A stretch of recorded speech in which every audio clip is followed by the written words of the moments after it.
بيبدأ الفيلم في مقلب عربيات وده بيكون على جزيرة معلهاش سكان كتير، وبنشوف عربية بتقف قدام البيت، وجوه البيت بنشوف زوجين نايمين في أمان الله. المهم بتصحى على صوت حد بيخبط على الباب، وبتقرب وهي خايفة وبتبص بره وما شافتش غير العربية، فبتلف عشان ترجع على سريرها، بس بتلاقي البنت دي قدامها، وأكيد كلنا فاهمين هي جاية هنا تعمل إيه. المهم بتروح بعدها على أوضة النوم في البيت وبتنام جنب جوزها على السرير، وما نعرفش إيه اللي حصل له لحد دلوقتي. المهم بنروح بعدها لتاني يوم وبنشوف سينزي ومايك، وبنعرف إنهم كانوا رايحين لمكان تاني، وده بسبب إن بنتهم تقول لها شمال تقول لك يمين وهكذا، فعايزين يودوها مدرسة داخلية يعني عشان تتربى. وبنعرف إن هما كانوا رايحين للبيت اللي إحنا شفناه في أول الفيلم. المهم بيروحوا على هناك ومعاهم ابنهم لوك، واللي كان لاعب بيسبول محدش يعرفه غير صحابه أو أي حد شاف الفيلم ده، وطبعا كان متضايق إنه هيبعد عن صحابه، بس والدته بتقول له كنزي هتمشي ودي آخر مرة هنتجمع فيها كلنا قبل ما ترجع تاني. فلوك بيتريق على أخته وكده يعني عشان كانت قرفاه، وكمان المدارس الداخلية في العادة بتكون غالية، وبنعرف إن ماديا أهلها ما يقدروش يتحملوا ده. المهم قالت له مالكش فيه، وده قبل ما تبعت فويس لعمها، وقالت له إحنا في الطريق أهو. وبعدها بحبة بيوصلوا كلهم وبيدخلوا يعني عشان يتعشوا بعد المشوار الطويل، ما عدا كنزي اللي طلعت تدخن بره. فبتوصل سينزي وبتقول لها مالك، فكنزي قالت لها يا ماما ما كلنا بنغلط يعني مش للدرجة دي، فقالت لها في غلطات مش بتتصلح واحنا عايزينك تبقي أحسن وهكذا. المهم أخدوا بالهم إن المكان يعني ما كانش فيه صريخ ابن يومين، وبالمنظر ده بنفهم كده إن ما فيش غيرهم أصلا في المكان ده، وهم مستغربين بيروحوا على كابينة بره عشان سينزي تاخد المفتاح بتاع الكابينة بتاعته، وكانت بتدور على عمها اللي لقيت رسالة منه بيقول فيها أنا هخلص كام حاجة وهجيلكم بكرة. المهم بترجع للعربية تاني وبيروحوا على الكابينة رقم 47 وبيدخلوا بيبدأوا يأقلموا نفسهم وهكذا، وما نقدرش نقول إن هما كانوا محتاجين حاجة تاني. بس فجأة الباب بيخبط، فبتروح عشان تشوف مين، بلاقي بنت صغيرة مش مريحة، فبتقول لها هو ده بيت طنط تمارا؟ فسينزي بكل هدوء قالت لها لا العنوان غلط، والغريب إن هي ما ردتش عليها وخدت بعضها من سكات ومشي. فطبيعي يعني الموضوع يكون مريب بالنسبة لهم، اللي هو ايه ده. المهم بيقرروا يلعبوا مع بعض وطلبوا من الولاد يلعبوا معاهم، وطبيعي لوك يوافق ويحط موبايله على الترابيزة، وطبيعي برضه كنزي تعمل نوش وتقول لهم لا. فبيروح لها مايك وبيقول لها بكل هدوء احنا مش عايزينك تمشي من هنا، بس افعالك هي اللي مخلينا نعمل كده، واحنا بنعمل ده عشان مصلحتك. فقالت له طيب، وحطت موبايلها على الترابيزه وخرجت بعدها وهي متضايقه. المهم مايك كان عايز يروح وراها، بس سينزي قالت له سيبها، وقالت لابنها يروح يشوف مالها، وطبيعي ما يبقاش عايز يروح عشان هتعمل له حكايات وهكذا، بس مامته خلته يروح، وبيدور عليها ولقاها في الاخر لوحدها وكانت بتدخن. فطبيعي يعني ما كانش عاجبها انه جه وراها، بس لوك قال لها على فكره المدرسه الداخليه مش وحشه، وهناك بدايه جديده وحياه جديده وهتبقي بني ادميات. فاكيد الكلام ما كانش عاجبها، يعني اكيد كانت شايفه انها صح. وبنرجع تاني لاهلها وكانوا بيتكلموا عادي على تصرفات كنزي لحد ما بيقاطعهم خبط على الباب، وكانت نفس البنت ونفس السؤال تاني، ومايك بيقول لها هو انت كويسه محتاجه تروحي للدكتور يعني؟ فما بتردش برضه وبتمشي وبتسيبه، وطبعا دي كانت حاجه مريبه وتقلق. فبيروحوا يدوروا على اولادهم وهم قلقانين في الوقت اللي كانوا بيتمشوا فيه وبيستكشفوا المكان، ولقوا كابينه مفتوحه ومره بينا انهم بيدخلوا ويعني بيستكشفوا الدنيا يمكن يلاقوا حاجه جوه، لحد ما بيسمعوا صوت جاي من اوضه النوم، فبيروحوا على جوه وهم مرعوبين وبيتخضوا وبيضحكوا بعدها لما بيعرفوا انه الكلب. المهم بيشوفوا كلام مكتوب على الشبابيك بالدم، وبتاخد بالها ان في زي شخص متغطي بالملاية، وطبعا الاجواء هنا كانت مريبه، ويلاقوا جثتين متحللين، والمرعب ان دول كانوا نفس الشخصين اللي شفناهم في اول الفيديو. فطبعا بيفلقوا من المكان بحياته وبيلاقوا اهلهم واللي كانوا بيدوروا عليهم في نفس الوقت، فقالوا لهم احنا لقينا جثه عمه وعمته في الكابينه، ويعني منظرهم كان بشع. فمايك بيقلق وبيقول لهم ارجعوا على جوه واتصلوا بالشرطه بسرعه في الوقت اللي بيروح فيه هو ولوك عشان يشوفوا ده. ولما بيرجعوا على الكابينه كنزي نسيت شخصيتها القويه، وبيبان انها كانت مرعوبه في الوقت اللي مامتها كانت بتهديها فيه، بس كانت مشكلتهم ان الموبايلات كلها كانت متكسره وكان فيهم واحد شغال، فبتحاول يعني تتصل بالشرطه، بس لحظهم البشع بيظهر نفس البنت،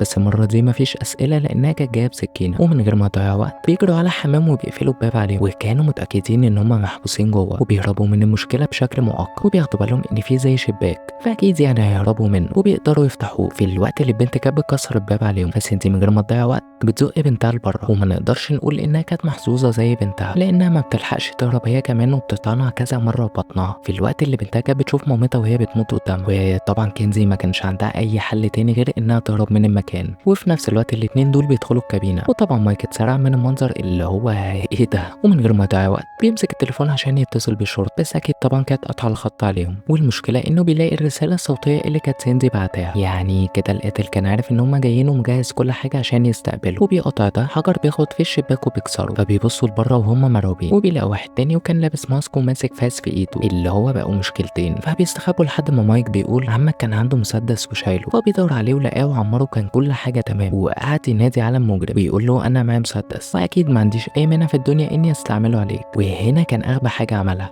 لانه لما بص بره ما لقاش الراجل واكيد هرب. ومن غير ما يضيع وقت بياخد ابنه وبيجروا بسرعه عشان يشوف مراته كنزي اللي وصلت لسوره وكانت بتحاول تهرب منه في الوقت اللي كانت المجرمه بتجري وراها. فطبعا يا هتقف يا هتموت، فبتجري بعيد عنها وهي مرعوبه عشان تقابل مايك اللي كان وصل هو وابنه للكابينه وبيدوروا عليه. وطبعا اترعبوا لما لقوا موبايلات متكسره وباب الحمام زيهم. فطبعا مايك لقوا بيجري على حمام وبيشوف مراته ميته في الحمام، يعني منظر محدش يقدر يتحمله واكيد مش عايز اي حد في الدنيا يشوف ده وخصوصا ابنه. فبيهدى شويه وبيقول له هما مش هيبقوا اتنين، احنا لازم نلاقي كنزي. ومن غير ما يضيع وقت بيجروا هما الاتنين على العربيه وبينادوا على كنزي وهما ماشيين لحد ما واحد بيرمي طوب عليهم. وطبعا قلبت بحادثه هنا، وده معناه انهم محتاجين يقلقوا على نفسهم اكتر من كنزي اللي كانت بتتمشى وبتدور عليهم برضه، لحد ما بتلاقي حد في العربيه وبيقلب لها نور. فبتنادي عليه اللي هو انت مين، ومحدش بيفرح لما بنعرف ان الراجل اللي بماسك اللي جري وراها. فطبعا بتجري لان لو مسكها هتحصل مامتها، وحاولت تستخبى منه وبتعمل حركه غبيه، صرخت وقالت له امشي. فقالت لها بس احنا لسه بنبدا. طيب كده المشكله كبرت عشان بقى في واحد تالت وكده بقوا تلاته. فكنزي كملت تدوير على مايك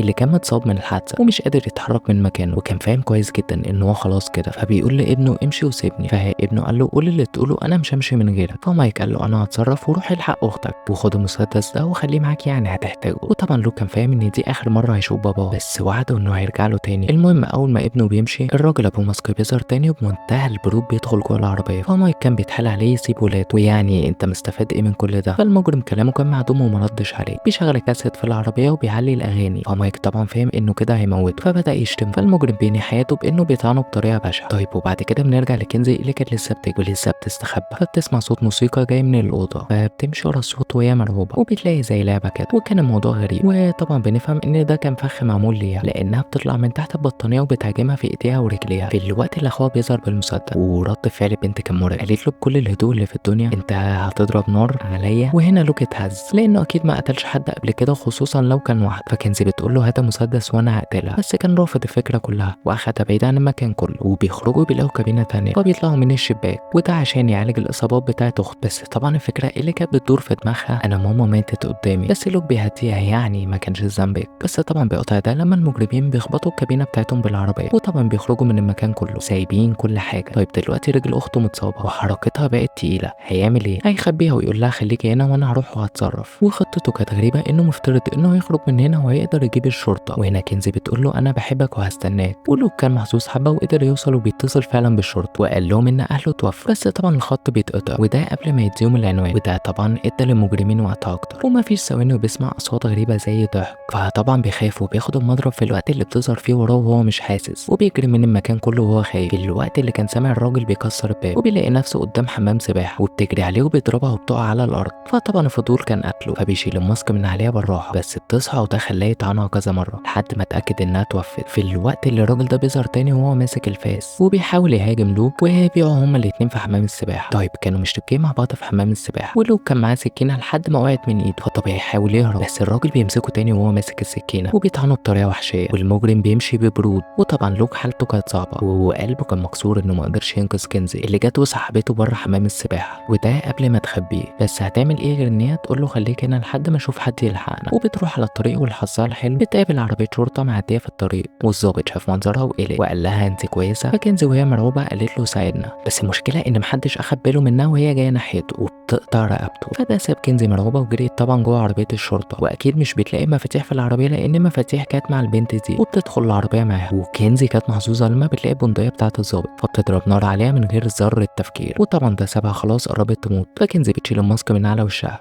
وبتقول لها انت ليه بتعملي كده، يعني مستفاده ايه؟ فبتقول لها ليه المفروض ما اعملش كده. المهم بتدخل جوه العربيه وطبعا ده عشان تروح لاخوها، بس التالت بيظهر وبيخبطها بالعربيه بتاعته، والمشكله انه قرر ده كذا مره، وطبعا ده خلى كنزي تقع بره العربيه. بس هنا ما نقدرش نقول غير انها محظوظه لان عربيته من الخبط كتير كانت بتسرب بنزين، فطبعا مش هتسمي عليه وهتطلع الولاعه بتاعتها ومن غير ما تفكر هتولع في البنزين، وده هيخلي العربيتين ينفجروا. المهم كده المفروض المجرم مات، بس ما ماتش لانه كان لسه بيجري وراه والعربيه بتولع. فكنزي وهي مرعوبه بتجري على جسر، وطبعا بنفتكر انها كانت متصابه. ومفيش ثواني والمجرم بيخرج من العربيه وهو مع الفاس اللي كان ماسكه، وكان جسمه محروق والازاز اللي كان في جسمه من الانفجار، وبيشد الازاز وطبعا بيقع على الارض وده من كتر النزيف. فكنزي طبعا بعد كل ده بتمشي على الطريق وقدرت توقف عربيه ماشيه. الست شافتها اللي هو في ايه، وطبعا بتجري لان في الراجل ده اللي كان لسه بيجري وراها. فكنزي بتطلع على الشنطه بتاعه العربيه في الوقت اللي هو كمان بينط فيه، والحظها الحلو لقيت مضرب وهنا قدرت تستعمله كسلاح وتضربه بيه، وبيقع وكده المفروض خلصنا منه المرة دي. وبعدها بحبة بنشوف له جوه على السرير في المستشفى وكنزي قاعدة جنبه، ويعني كانت لسه بتستوعب الفيلم اللي حصل معاها والحاجة اللي هتسيب علامة فيها لبقية عمرها، بس كانت فرحانة طبعا ان هم لسه عايشين. بس بيقطع ده ان هي بتسمع صوت مرعب جاي من بره وحد بيخبط على الباب بالراحة بس، وبيخلص الفيلم على كده. ولو الفيديو عجبك اعمل اشتراك في القناة